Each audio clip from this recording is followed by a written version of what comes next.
Hermanos, como veníamos nosotros estudiando, estábamos haciendo referencia a las 5 solas por el mes de la Reforma Protestante. Habíamos visto la sola Escritura, la sola fide, la sola gracia. Hoy es la cuarta sola, que es Solus Christus. Y en este sentido, el ministro presbiteriano Donald Grey Barnhouse ha dicho en uno de sus sermones: si Satanás se apoderara de Filadelfia, su estrategia más diabólica sería esta: todos los bares serían cerrados, toda la pornografía y prostitución serían eliminadas de las calles, y las calles estarían limpias. Los vecindarios estarían llenos de ciudadanos que obedecerían las leyes. Todas las malas palabras terminarían. Los niños dirían: sí, señor, no, señora. Todas las iglesias en Filadelfia estarían llenas, hasta el punto que solo habría lugar para estar en pie.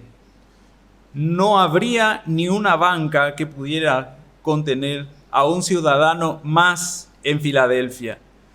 Toda la ciudad estaría en las iglesias, y el ataque más diabólico fuera este: que en cada una de estas iglesias llenas, Jesucristo y a este crucificado no sería predicado. Habría una religión, pero sin Cristo. Habría moralidad, pero sin Cristo. Habría preocupación cultural, pero sin Cristo. Habría pensamientos positivos, pero sin Cristo. Habría cristianismo, pero sin Cristo. La Reforma, amados hermanos, hizo un llamado a volver a la sola Escritura. Y volver a la sola Escritura es volver a Cristo, ya que Él es el tema central de las Escrituras. Y hermanos, la Iglesia desvió su mirada de Cristo. La Iglesia había dejado de ser cristocéntrica. Y este lema no es otra cosa sino un llamado a que Cristo sea el todo de nuestra religión. Él es el alfa y la omega, el principio y el fin, el primero y el último, el que era, el que fue y el que ha de venir, el que estuvo muerto, pero vive por los siglos de los siglos, nuestro gran Dios y Salvador Jesucristo. Ahora, hermanos, tenemos que ver falsas enseñanzas que atacan la exclusividad de Cristo y le quitan su gloria. Que la Iglesia coopera con la obra salvífica al poseer el poder exclusivo para impartir los sacramentos que son medios salvíficos.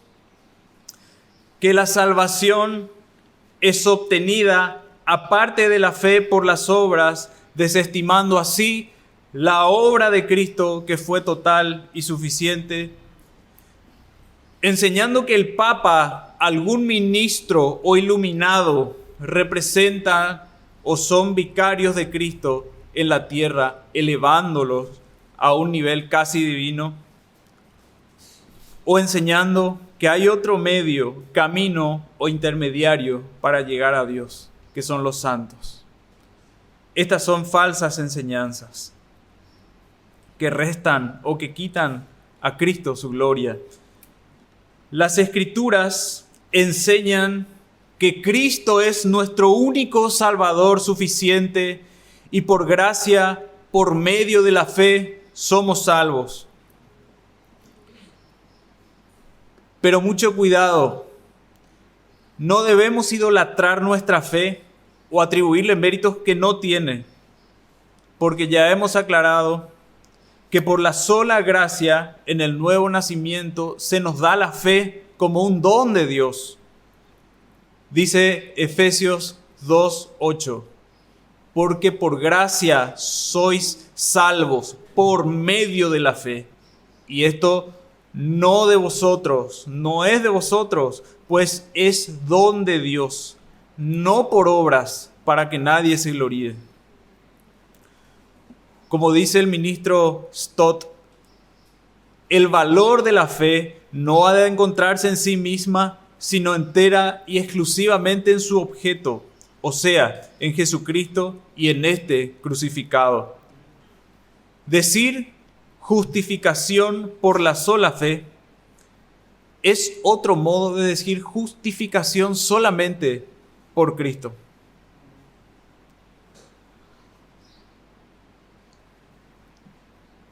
La fe es el ojo que levanta la vista hacia Él, la mano que recibe el don gratuito, la boca que bebe el agua viva. La fe no percibe otra cosa que la preciosa joya que es Cristo Jesús. Como escribió Richard Hooker, el clérigo anglicano del siglo XVI, Dios justifica al creyente no en razón del mérito de su capacidad de creer, sino en razón del mérito de aquel en quien se cree, esto es Cristo. No debemos exaltar cualquier cosa, sujeto u objeto que no sea Cristo. Ningún ritual, institución o individuo puede ni debe ser motivo de la confianza que le debemos a Cristo. Ningún proyecto, visión o necesidad debe competir por el lugar primario de Cristo en la iglesia. Ninguna filosofía, ideal o argumento debe ser predicado en la iglesia que no exalte a Cristo y su muerte en la cruz por el pecado de los hombres. Tenemos fe en Cristo, no fe en la fe, o en las oraciones, o en la iglesia, o en los líderes, o en las instituciones. Solo Cristo es digno de confianza, pues Él es el único Salvador y el autor y consumador de nuestra fe. Como dice Pablo cuando escribe a los Colosenses, y vosotros estáis completos en Él, que es la cabeza de todo principado y potestad. De la misma manera, la Confesión de Fe de Ginebra de 1536 dice: confesamos a continuación que es Jesucristo quien ha sido dado por Dios el Padre, y con el fin de que sea solo en Cristo en donde debemos recuperar todo lo que nos hace falta en nosotros mismos, ya que todo lo que Jesucristo ha hecho y sufrido es para nuestra redención. Eso lo dice en el artículo 6. Cristo, hermanos, es el tema central de las Escrituras. Dice en Juan 5:39 al 40, escudriñad las Escrituras, porque a vosotros os parece que en ellas tenéis la vida eterna, y ellas son las que dan testimonio de mí. Y no queréis venir a mí para que tengáis vida. Dice Juan 1:45. Felipe halló a Natanael y le dijo: hemos hallado a aquel de quien escribió Moisés en la ley, así como los profetas, a Jesús, el hijo de José, de Nazaret. En Apocalipsis 19:10 dice: yo me postré a sus pies para adorarle, y él me dijo: mira, no lo hagas, yo soy consiervo tuyo y de tus hermanos que retienen el testimonio de Jesús. Adora a Dios, porque el testimonio de Jesús es el espíritu de la profecía. Y hermanos, ¿qué es predicar el Evangelio? ¿Qué es exactamente predicar el Evangelio? No es otra cosa que predicar a Cristo. Dice en Hechos 8, 4 al 5. Pero los que fueron esparcidos iban por todas partes anunciando el evangelio. Entonces Felipe, descendiendo a la ciudad de Samaria, les predicaba a Cristo. En Romanos 1:17 dice, Romanos 1 al 7. Dice así: Pablo, siervo de Jesucristo, llamado a ser apóstol, apartado para el evangelio de Dios, que él había prometido antes por sus profetas en las santas escrituras, acerca de su Hijo, nuestro Señor Jesucristo, que era del linaje de David según la carne, que fue declarado Hijo de Dios con poder, según el Espíritu de santidad, por la resurrección de entre los muertos, y por quien recibimos la gracia y el apostolado, para la obediencia a la fe en todas las naciones, por amor de su nombre, entre las cuales estáis también vosotros, llamados a ser de Jesucristo. A todos los que estáis en Roma, amados de Dios, llamados a ser santos, gracia y paz a vosotros, de Dios nuestro Padre y el Señor Jesucristo.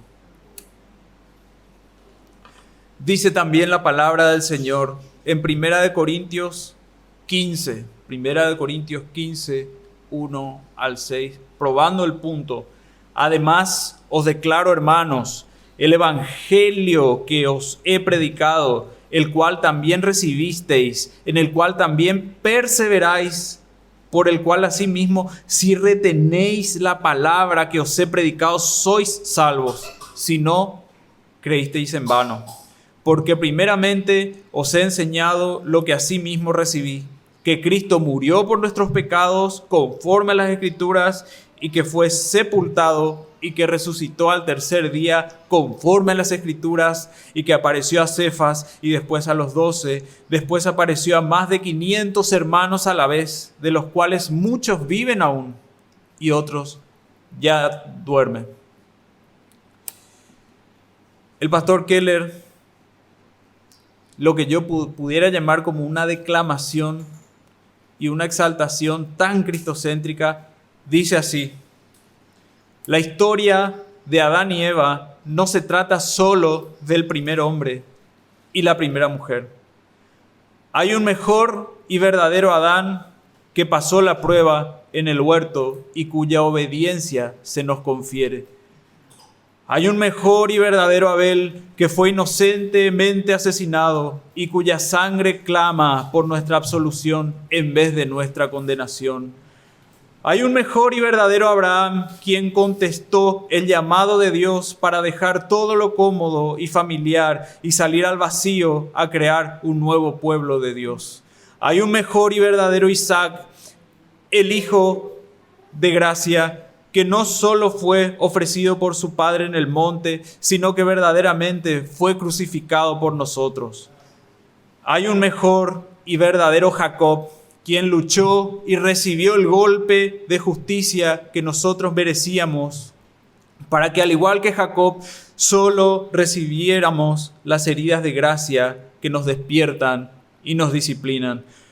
Hay un mejor y verdadero José, quien a la diestra del rey perdona a los que le traicionaron y vendieron, y que usa su nuevo poder para salvarlos. Hay un mejor y verdadero Moisés, quien se pone en la brecha entre el pueblo y el Señor y es mediador de un nuevo pacto. Hay una mejor y verdadera peña de Moisés, quien siendo golpeado con la vara de la justicia de Dios, ahora nos brinda agua en el desierto.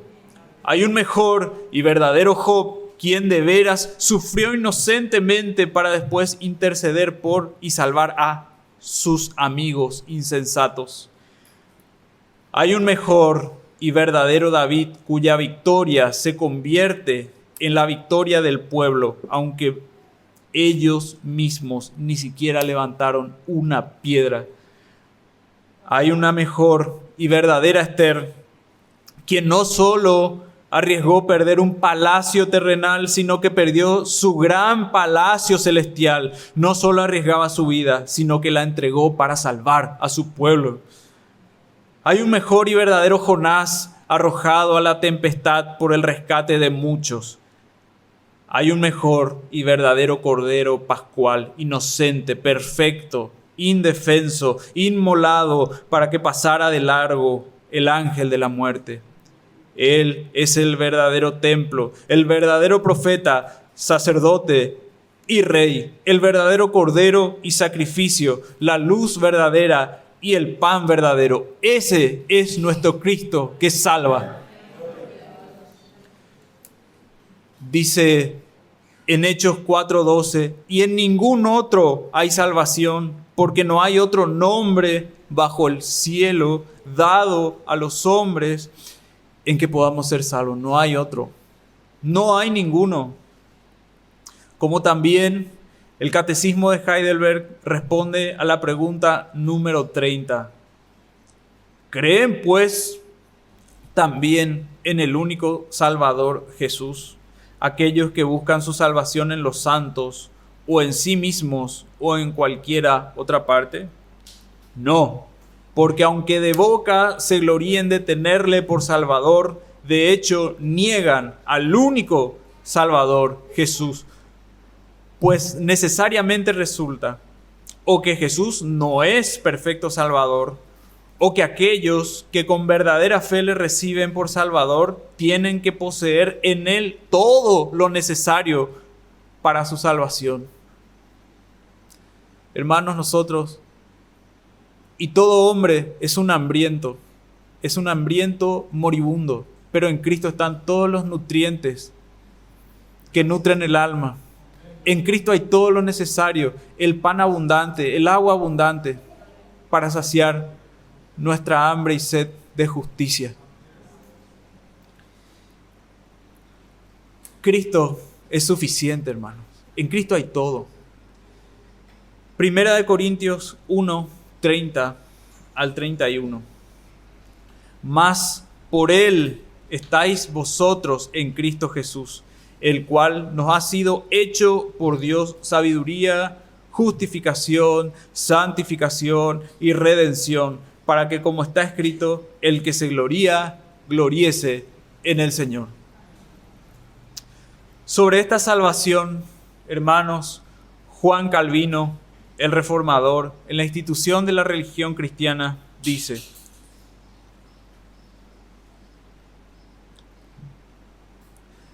pero que Jesucristo intervino, que tomó forma sobre sí el castigo preparado para los pecadores por el juicio justo de Dios, que borró y abolió por su sangre los pecados que causaban la enemistad que había entre Dios y los hombres, y que mediante este pago Dios quedó satisfecho y su ira se aplacó. Que todo esto constituye el fundamento sobre el cual se apoya el amor que Dios nos tiene y el vínculo que nos mantiene en su benignidad y en su gracia. ¡Qué hermoso! De hecho, si queremos tener la seguridad que Dios nos ama y nos es favorable, es importante que pongamos los ojos en Jesucristo y que nos detengamos ante Él. Solo por medio de Él conseguimos que nuestros pecados no nos sean imputados, eliminando así la ira de Dios. Esa ira que nosotros merecemos, eso se elimina solamente por Cristo y su obra. Y ahora, un factor determinante: la exclusividad. Dice Juan 14:6, Jesús le dijo: yo soy el camino y la verdad y la vida. Nadie viene al Padre sino por mí. Él es el único camino. No hay otro nombre debajo del cielo dado a los hombres por el cual podamos ser salvos. No hay. Él es el único camino.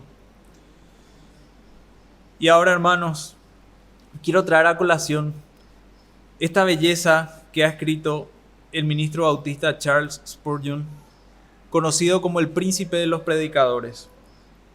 Dice: ¿tienes el ojo de la fe? Entonces, alma, mira a Cristo como Dios. Si quieres ser salvo, cree que Él es Dios sobre todo, bendito para siempre. Encórvate ante Él y acéptalo como Dios verdadero de Dios verdadero. Pues si no lo haces así, no tendrás parte en Él. Continúa Spurgeon diciendo, cuando hayas creído en esto, cree en Él como hombre. Cree en la maravillosa historia de su encarnación. Fíate del testimonio de los evangelistas que declaran que el infinito se vistió de infante, que el eterno se encubrió dentro de lo mortal, que aquel que era rey del cielo se volvió siervo de siervos y el hijo del hombre. Crean y admiren el misterio de su encarnación, pues a menos que crean esto, no podrán ser salvos por ello. Luego, especialmente, si quieren ser salvos, que su fe contemple a Cristo en su perfecta justicia. Mírenlo cumpliendo la ley perfectamente, obedeciendo a sus padres sin ninguna falla, preservando su integridad sin tacha. Todo esto debes considerarlo como realizado a tu favor. Tú no podrías guardar la ley. Él la guardó por ti. Tú no podrías obedecer a Dios perfectamente. He aquí su obediencia está en el lugar de tu obediencia.